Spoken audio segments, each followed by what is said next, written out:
جو پیش کرنے والے کوئی جو ہے وہ اپنا خاکہ، میں سمجھتا ہوں کہ انہوں نے سوائے دھوکے کے اور کچھ نہیں دیا اس قوم کو. اور ہم اپنا جو ہے وہ ابھی میں آیا ہوں، میں 1991 میں جب میں پرائم منسٹر تھا اور 1997 میں جب میں پرائم منسٹر بنا، اس کے مقابلے میں آج 2013 یا جو ہے وہ بہت مختلف ہے.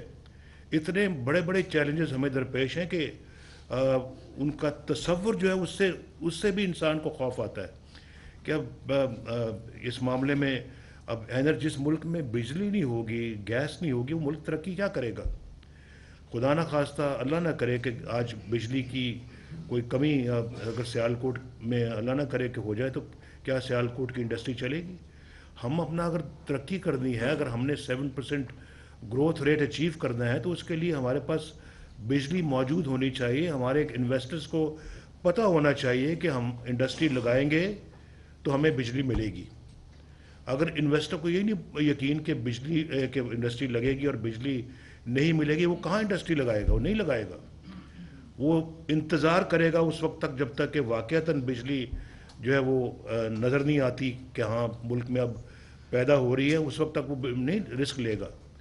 اور پھر آپ دیکھیں کہ یہاں بینکوں سے سارا پیسہ حکومت لے جایا کرتی تھی.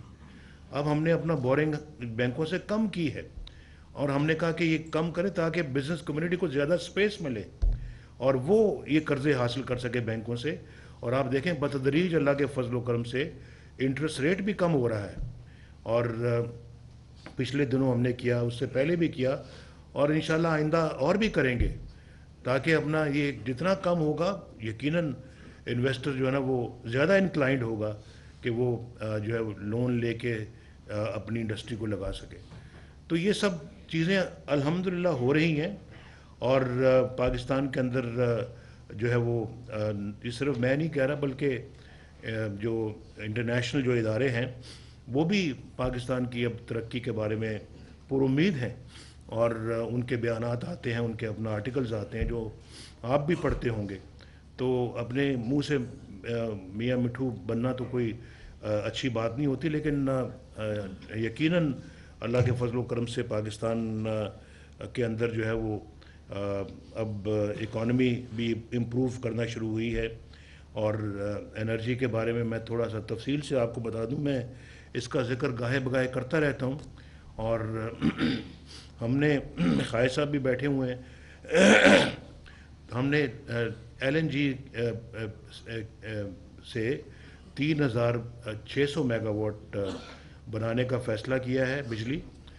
اور اس میں ہم اپنے اے ڈی پی سے یعنی پی ایس ڈی پی جو ہے پبلک سیکٹر ڈیولپمنٹ پروگرام سے ہم اپنے پیسے دے رہے ہیں تاکہ اس میں ہم کوئی رسک نہیں لینا چاہتے کہ ہم پرائیویٹ سیکٹر کو کہیں آپ لگائیں اور پرائیویٹ سیکٹر جو وقت پہ وہ نہ لگا سکے اور وہ بجلی نہ فراہم ہو سکے تو پھر ہمارے وعدے تو پھر دھرے کے دھرے رہ گئے. تو ہم اپنا اللہ کے فضل و کرم سے خود اپنے جیب سے یہ کارخانے لگانے کے لیے اب ہم نے فیصلہ کیا ہے اور اس پہ کام شروع ہو چکا ہے. اور مجھے پورا یقین ہے کہ انشاءاللہ 2017 تک 2000 مڈل میں فرسٹ سائیکل جو پہلا سائیکل کہتے ہیں نا، یہ سمپل سائیکل جو ہے نا وہ آ جائے گا اپریل 2017 میں. بائی دی اینڈ آف 2017 دسمبر میں ہم انشاءاللہ جو ہے نا وہ کمبائنڈ سائیکل پہ آ جائیں گے، جس کا مطلب کہ 3600 میگا واٹ یہ. اور پھر چائنا سے ہم بجلی خرید رہے ہیں 4000 میگا واٹ. تو یہ تقریباً ماشاءاللہ کوئی 7600 میگا واٹ یہ ہے. اس کے علاوہ ہم اپنا جو ہے وہ آن گوئنگ جو پروجیکٹس ہیں ہمارے ان سے ہم 7000 ہم ان سے حاصل کریں گے. تو سیفلی یہ تو بن جاتا ہے کوئی 14600 میگا واٹ، لیکن سیفلی الحمدللہ میں یہ کہہ سکتا ہوں کہ انشاءاللہ ہم by the end of 2017 will be in a position to generate 10,000 megawatts in the country, جس سے انشاءاللہ ہماری نہ صرف ضروریات بھی پوری ہو جائیں گی، لوڈ شیڈنگ کے عذاب سے انشاءاللہ ہمیں نجات ملے گی، بلکہ ہمیں وافر بجلی بھی ہوگی. میں وافر ابھی کوئی بہت کیا کہنا چاہیے، کوئی بہت کانفیڈنس کے ساتھ نہیں کہہ سکتا کیونکہ اس وقت تک بجلی کی ڈیمانڈ بھی بڑھے گی ملک کے اندر. لیکن ہمارے پاس پھر منصوبے ہیں جو کول بیسڈ انرجی آئے گی پاکستان میں، بجلی آئے گی جس کے کارخانے اب لگنے شروع ہو جائیں گے، لیکن اس میں چونکہ وقت زیادہ درکار ہوتا ہے، شاید وہ 2018 کے بعد جا کے پروڈکشن میں آئیں، تو وہ اس پیریڈ کو پورا کرنے کے لیے اس جو گیپ ہوگا اس میں ہمارے پاس یہ بجلی موجود ہوگی، جس سے انشاءاللہ نہ لوڈ شیڈنگ ہوگی اور نہ ہی اپنا شارٹیج ہوگی بجلی کی انڈسٹری کو یا گھریلو صارفین کو۔ اور ہمارا ساتھ ساتھ یہ بھی منصوبہ ہے کہ بجلی کی قیمت کو کم کیا جائے۔ مہنگی بجلی سے یقیناً نہ صنعت کار کے پردے میں آتی ہے، گھریلو صارفین بھی اس سے خوش نہیں ہوتے، تو بجلی کی قیمت کو بھی نیچے لایا جائے۔ یہ اللہ تعالیٰ کا بڑا کرم ہے کہ آئل پرائسز کافی کم ہو گئی ہیں، اس کی وجہ سے جو 28 روپے فی یونٹ ہمیں بجلی کاسٹ کرتی تھی، وہ آج کتنی آ چکی ہے اس ان سے؟ تقریباً 16 روپے پہ آ چکی ہے۔ 16 روپے پہ آ چکی ہے۔ 16 روپے جو 28 روپے بنتی تھی وہ آج 16 روپے پہ آ چکی ہے، لیکن ایل این جی پہ جو آئے گی وہ اور سستی ہوگی، کول پہ اور سستی ہو، کول پہ جو ہمارا خیال ہے کہ 8 روپے کے لگ بھگ یہ بجلی ہمیں کاسٹ کرے گی، 9 روپے، 8-9 روپے بجلی کاسٹ کرے گی۔ تو یہ میرا خیال ہے کہ اگر 10-11 روپے تک اگر یہ کاسٹ آتی ہے، تو اگر اس قیمت پہ صنعت کاروں کو، بزنس مین کو اگر بجلی ملتی ہے تو میرے خیال ہے کہ وہ بڑے خوش ہوں گے کہ ایک سستی بجلی مل رہی ہے ہمیں، اور ہم جو ہے وہ اپنا ہماری جو ان پٹ ہے، کاسٹ آف پروڈکشن ہے، وہ کم ہوگی۔ ہماری یہ بھی خواہش ہے کہ ہم گیس کو سستا کریں، پاکستان میں سستا بھی کریں اور کمی بھی پوری کریں۔ یہ بڑے بڑے منصوبے ہیں اور پچھلی حکومتوں کو اس پہ توجہ دینی چاہیے تھی، کسی نے توجہ دی نہیں۔ اگر دی ہوتی تو آج یہ چیلنجز ہمیں درپیش نہ ہوتے اتنے بڑے بڑے۔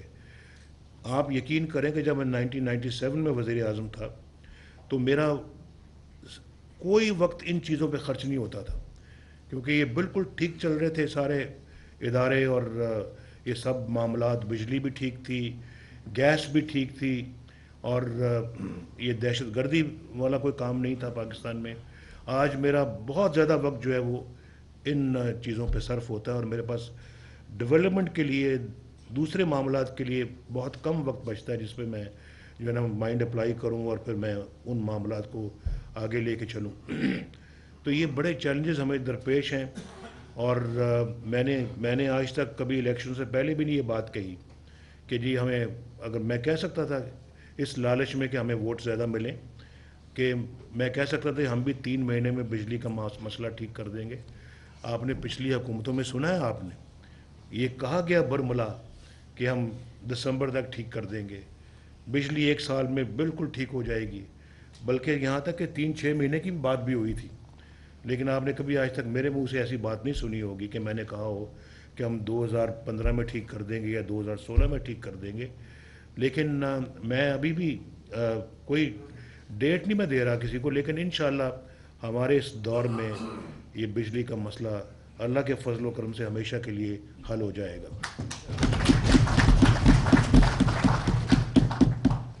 یہ مسئلہ ہے، ہم نے اس چیلنج کی آنکھوں میں آنکھیں ڈال کے اس کو دیکھا، اس کو اب ٹھیک کرنے کا فیصلہ کیا، ڈٹ گئے، اس پہ لگ گئے، اور آج ہم پر امید ہیں انشاءاللہ کہ یہ مسئلہ آئندہ 2-3 سال کے اندر اندر حل ہو جائے گا، اور بتدریج امپروو بھی ہوتا رہے گا۔ یعنی کہ یہ نہیں میں کہہ رہا کہ 3 سال کے بعد ہی حل ہوگا، یہ انشاءاللہ اگلے سال اور بہتری آئے گی، اس سے اگلے سال اور بہتری آئے گی، اور پھر انشاءاللہ تیسرے سال میں انشاءاللہ اور جو مکمل بہتری آ جائے گی۔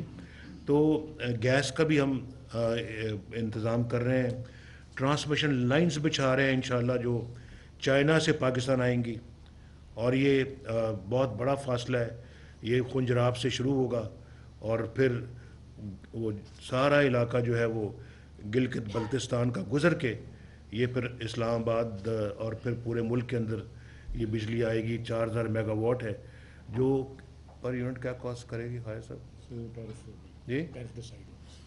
تو اس پہ بات چیت ہو رہی ہے، لیکن انشاءاللہ یہ کوئی زیادہ مہنگی بجلی نہیں ہوگی۔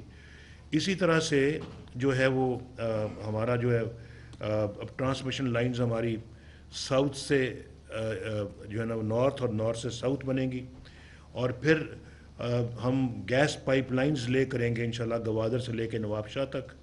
باہر سے گیس آئے گی اس میں. ایران کے ساتھ جب ایران کی گیس جو ہمیں جب ملنے کے قابل ہو جائے گی تو ایران, اور پھر ہم اسی پائپ لائن کو ایران کے بارڈر تک لے کے جائیں گے. ایک طرف ایران کا بارڈر جہاں سے گیس آئے گی, ایک طرف گوادر جہاں سے دوسرے ملکوں سے گیس لے کے ایل این جی لے کے ہم اس میں لے کے آئیں گے. تو یہ بڑے منصوبے اور اس پہ کام ہو رہا ہے, اور ہم ٹائم لائنز کے ساتھ اس پہ کام کر رہے ہیں تاکہ 1.5-2 سالوں میں 2.5 سالوں تک یہ سب کام جو ہے یہ مکمل ہو جائے. ہمارا سسٹم ایسا ہے, سسٹم کے اندر خرابیاں ہیں کہ ہم بجلی اگر زیادہ بناتے ہیں تو سسٹم وہ بوجھ اٹھانے کے لیے تیار نہیں ہے, اس کو بھی ٹھیک کرنا ہے. اور یہ اربوں ڈالروں کے انویسٹمنٹس ہیں, اور پاکستان کے پاس اتنے وسائل ہیں نہیں. ہم چائنا کے ساتھ ہم نے اشتراک کیا ہے. ہم رشیا جو ہے وہ انٹرسٹڈ ہے پاکستان کے اندر پائپ لائن بچھانے میں, اور پھر ہم خود بھی جیسے میں نے کہا ایل این جی پلانٹس اپنی جیب سے لگا رہے ہیں. اور اب اپنی جیب سے جب ایل این جی پلانٹس لگائیں گے تو پھر یہ موٹر ویز اور ایکسپریس ویز کے لیے پھر پیسے نہیں بچتے. آپ نے جو ابھی مجھے کہا ہے کہ یہاں پہ ایکسپریس وے بننا چاہیے یا موٹر وے بننا چاہیے, تو یہ قائد صاحب نے مجھے پورا راستے آج جہاز میں یہی باتیں ہوتی رہی ہیں. تو پھر یہ پھر کہاں سے بنے گی؟ ذرا اس کے لیے میرا خیال ہے کہ یہ سوال ہے جو آپ کو بھی پتہ ہونا چاہیے. لیکن اس کے باوجود یہ ہمارے خالد صاحب ہیں, زاہد حامد صاحب ہیں, ہمارے دیگر ہم ایم این ایز اور ایم پی ایز یہاں پہ بیٹھے ہوئے ہیں, شمیم صاحب بھی ہیں. کہاں ہیں ظاہر شاہ صاحب؟ وہ بیٹھے ہوئے ہیں. تو جی ہمارے سبحانی صاحب بیٹھے ہوئے ہیں. میں سب کا نام میں اب جو ہے وہ کافی ماشاءاللہ بیٹھے ہوئے ہیں یہاں پہ. چودھری صاحب ہیں, وہ رانا صاحب بھی ہیں, اور یہاں پہ بٹ صاحب بھی بیٹھے ہوئے ہیں. اور تو یہ سارے اس بات کے بڑے شدید خواہش مند ہیں. اور خواہش صاحب ایک سال سے خواہش صاحب میرے پیچھے لگے ہوئے ہیں. تو میں نے کہا اچھا دیکھتے ہیں سوچتے ہیں. تو میں ابھی ان سے کہا, میں نے کہا کہ پھر کل پرسوں آپ آئیں اور میں وہاں پہ بٹھاؤں گا اپنے چیئرمین نیشنل ہائی وے اتھارٹی کے, اس کو بٹھاؤں گا. پھر وہاں پہ ہمارے جو ایف ڈبلیو کے جو جنرل افضل ہیں ان کو ساتھ بٹھاؤں گا. قائد صاحب بیٹھیں گے, اور بھی صاحب بڑے شوق سے بیٹھیں, اور ہم انشاءاللہ اس کا جو ہے نا اس کو فائنلائز کریں گے. لیکن آج میں ان ساری کنسٹرینٹس کے باوجود جو ہماری یہ دقتیں ہیں جو میں نے بھی آپ کے سامنے بتائی ہیں, اور سوچنا یہ پڑتا ہے جی پہلے بجلی کا کارخانہ لگائیں یا پھر پہلے موٹر وے بنائیں, پہلے موٹر وے بنائیں یا پہلے اپنا جو ہے وہ اکانومی کے باقی سیکٹرز کے اندر جو ہے وہ ہم انویسٹ کریں, یا وہ یہاں انویسٹ کریں, یا پھر جو ہے اپنے پرائرٹیز جو دوسری ہیں ان کو اٹینڈ کریں. لیکن اس سب کنسٹرینٹس کو میں مد نظر رکھتے ہوئے میں آپ کے خواہش صاحب بیٹھے ہیں, میں نے کہا چلیں آج میں اعلان کرتا ہوں کہ انشاءاللہ یہاں سے سیال کوٹ سے سیدھا لاہور ایکسپریس وے بنایا جائے گا.